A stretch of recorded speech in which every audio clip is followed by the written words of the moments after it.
Você acha que a psicanálise é capaz de explicar a criança, o bebê, desde o nascimento até a fase adulta, a mais avançada possível?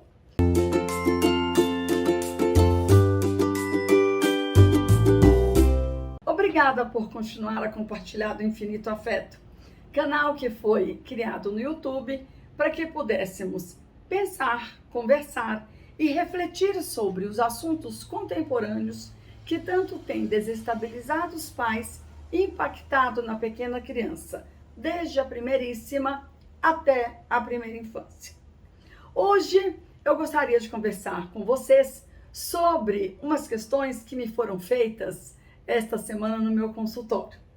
A primeira delas foi a seguinte: você acha de verdade que a psicanálise é capaz de explicar a criança, o bebê, desde o nascimento até a fase adulta, a mais avançada possível? Eu disse sim. Acredito que, se não explica 100%, ela é capaz de dar conta de explicar 99,9%.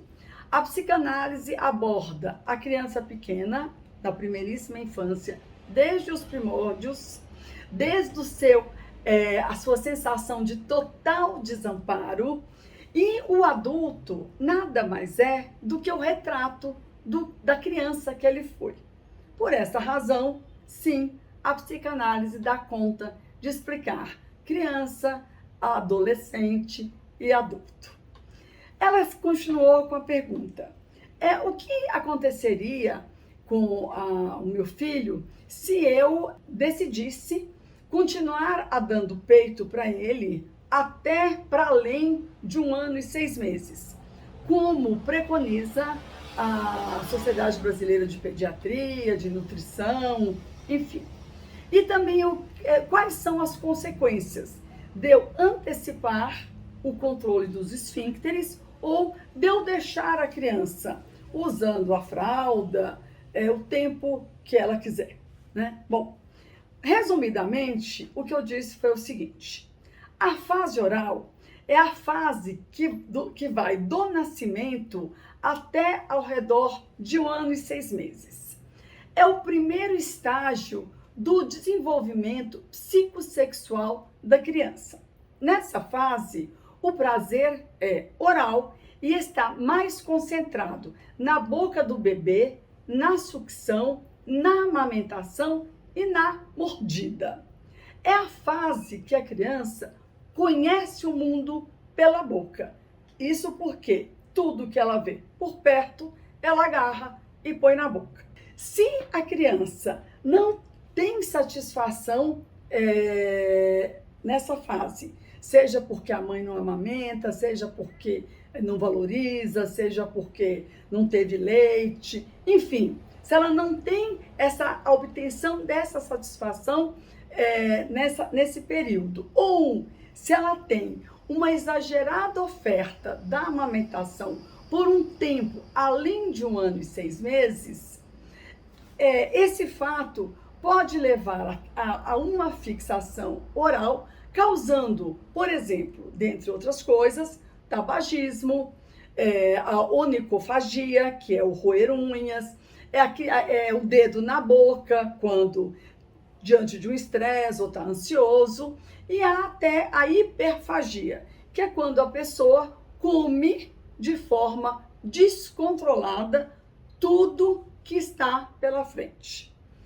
Na fase anal, que é a fase seguinte, que vai de 1 ano e 6 meses até ao redor de 3 anos, o prazer está todo ele concentrado no ânus. E a criança sente prazer justamente em reter ou soltar as fezes.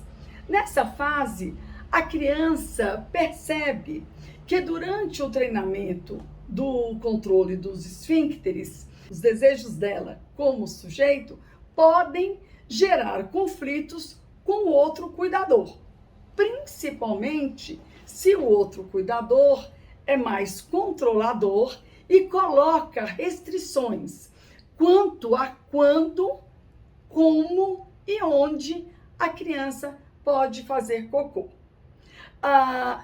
Vai ser exatamente a natureza desses conflitos que ditará como a criança, depois adolescente, adulto, se relacionará no futuro com toda e qualquer forma de autoridade.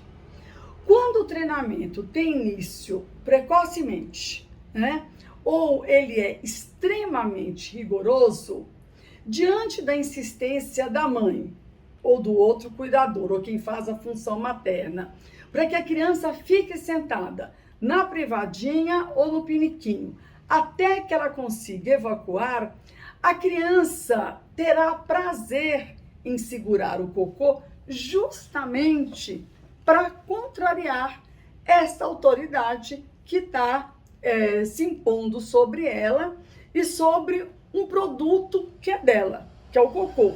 Eu faço quando eu quero, como eu quero e na hora que eu quero. Então, esse é um prazer que a criança desenvolve. Essa criança também pode apresentar 2 padrões de personalidade. Um, que é o anal retentiva, que é aquela criança que segura o cocô e que no futuro vai ter um perfil de odiar bagunça, vai ter um perfil de ser obsessivamente arrumado e deixar tudo arrumado, extremamente pontual, extremamente respeitoso e rígido no trato com o dinheiro e com as suas coisas, as suas posses, aquilo que ele tem. Ou ela pode ser uma criança anal expulsiva. O que acontece quando a criança é anal expulsiva? Normalmente o treinamento do controle dos esfíncteres, nesse caso, é tranquilo. Quando o treinamento é tranquilo, as crianças podem se tornar pessoas que têm prazer em compartilhar e doar as coisas dela e aquilo que ela sabe. Mas um controle muito liberado, extremamente liberal, pode contribuir para a formação de um adulto rebelde, desorganizado e bastante confuso.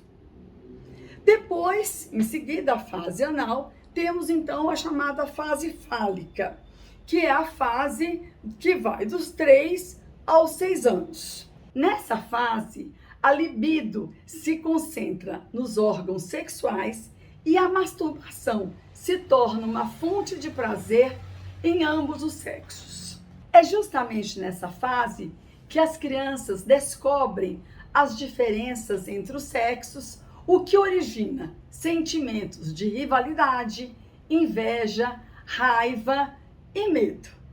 É o momento do complexo de Édipo, sobre o qual nós temos falado reiteradas vezes. O complexo de Édipo, ele só será resolvido quando o menino se identificar com o pai e a menina se identificar com a mãe, recalcando os sentimentos incestuosos e internalizando as normas e a lei. Perguntaram para o Freud, como ele tinha o hábito de... era um fumante inveterado de charutos, perguntaram para ele, reza a lenda, se ele havia mamado muito tempo no peito da mãe dele, ou da ama de leite. No que ele respondeu, não, às vezes um charuto é só um charuto. O que ele quis dizer com isso? Isso que a gente acabou de falar não significa que vai acontecer 100% com as crianças cujos pais deixaram mamar até mais tarde, cujos pais deram início ao controle dos esfíncteres muito cedo ou foram muito rigorosos. Mas a probabilidade dessas coisas acontecerem é muito grande. Agora, não podemos esquecer que às vezes um charuto é só um charuto. Hoje eu vou ficando por aqui. Até a próxima sexta-feira com mais um assunto que eu tenho certeza vocês vão gostar muito. E eu gostaria de pedir para vocês não se esquecerem de assinar o meu canal, de acionar, ativar o sininho. E se vocês gostarem, compartilhem. É muito bom falar para quem quer escutar.